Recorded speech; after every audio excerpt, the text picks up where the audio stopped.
តែមកមកសិថាជាអត់ត្រូវមកស្ងាត់ជ្រី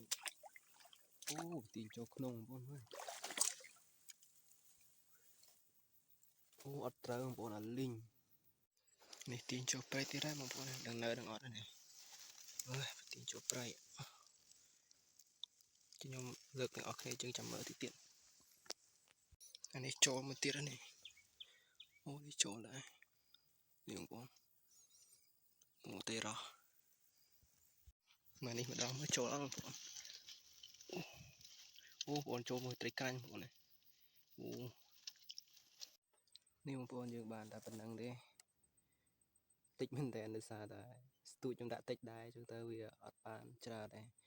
ហ្នឹងហើយបងប្អូនវីដេអូរបស់ខ្ញុំក៏បានមកដល់ទីបញ្ចប់ដែរព្រោះអីអត់បានត្រីតែនេះគឺទៅវិញទៅតែបងប្អូនជីវិតចប់ទី2គឺមានអីបងប្អូនគឺរករ៉ាក់បន្តិចហើយដោយសារយើងអត់ទាន់មានការងារច្បាស់លាស់ចឹងទៅយើងគ្រាន់តែធ្វើអីសាមញ្ញបាយបាយ